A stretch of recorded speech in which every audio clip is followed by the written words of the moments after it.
Hola Pushers, it's your girl Candace Nicole, where we're here to push to glow, gain lessons of wisdom.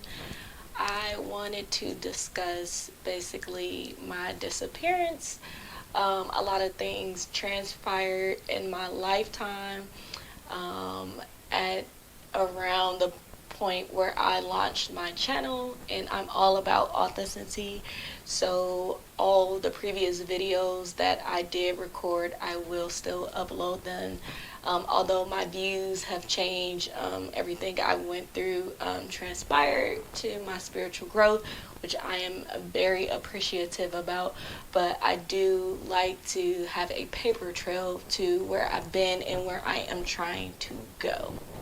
So, um, which leads me to what I want to discuss is how to get your head back in the game, because that's something I had to learn during that time of my life. Like a lot of personal things with my mother, and I discussed that later down the line, and also to the changes I was developing within myself. I was spiraling. I got disconnected with a lot of people. I also got disconnected with myself. But during that self vacation that I did have, I learned a lot of things that pushed me to where I have the motivation and more strength than I thought I'd never have to keep pushing forward. With that being said, a lot of props to Sammy Ingram and also Manifestation with Kimberly.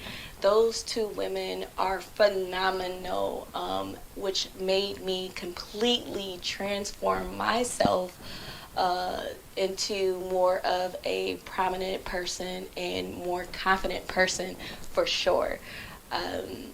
I struggled with a lot of self-doubt. I also self-pity, also victim mentality, more than I thought that I accomplished and overcame. But I still had dominant thoughts that was transpiring and showing up in my life. So I definitely feel as if you have to watch what you are feeding your brain. And I say that because the energies you keep around and the energies that you let into your life can greatly affect your state of being. And what I mean by that is your emotional state, like where you are with how confident you feel, where you are of how sad you feel, how happy you're trying to get.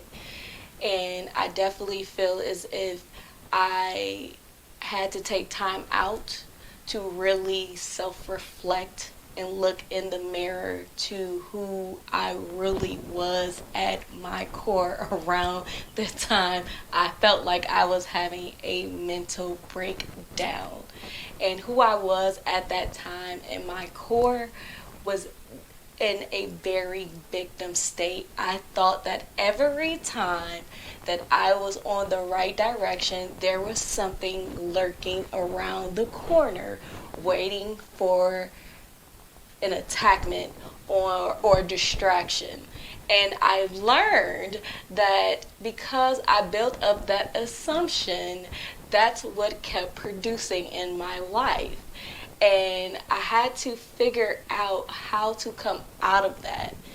And what I did was completely isolated myself. I felt like that was tremendous for me because I was able to look completely deep within myself in a honest way. Like completely break down what was my triggers, and not only that, like what I needed to work on to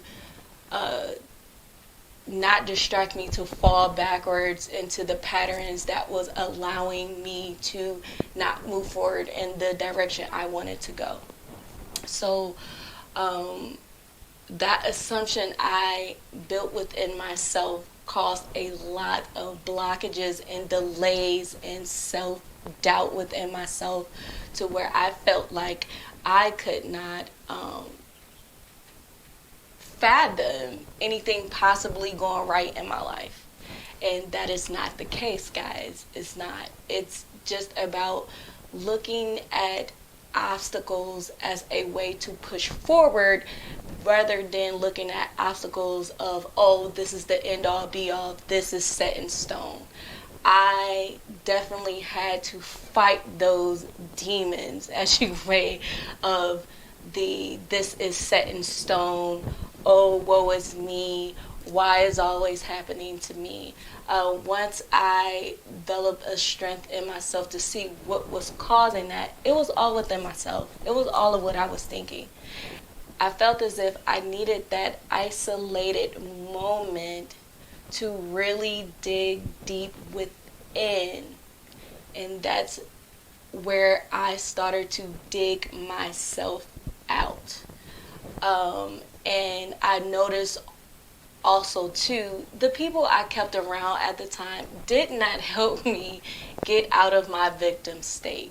And that's why I say you have to watch the company that you keep, and also the energies you feed yourself, whether wherever source you're getting from, or whether it's TV, music, whatever, a book. If you are in a low vibrational state, then you are spiraling to continue down that path. So you have to be mindful of all the outlets that you are feeding yourself, because if you feed yourself with more positive things, then you start to feel your vibration change in how you're feeling, in a more confident state, in a more safe place state. And once I felt that energy going within myself, I became more hungry and kept diving into what were states, what were what were my assumptions in other areas of my life that I felt like I was being delayed. So I definitely say, as my advice to everybody, to literally take time to not be afraid to go within yourself and be completely honest of where you are, who you are surrounding yourself with, and what changes that you need to make. And that's how you get yourself back in the game. It starts with you first. Definitely whatever you're going through within will reflect your outer world. And I know that it could be scary because you have aha moments to where you're like, oh my goodness, like, do I have to distance myself from certain people or certain things? And sometimes it does come to that, because you have to build the strength bone within yourself first in order for you to deal with other type of factors, so it doesn't trigger you to create more blockages. I hope that this video has helped someone. I wanted to just speak freely of my transition, and that I'm in a better space to continue to create. So please like, comment, and subscribe. You guys know the deal, and I'll see you next time. Take care.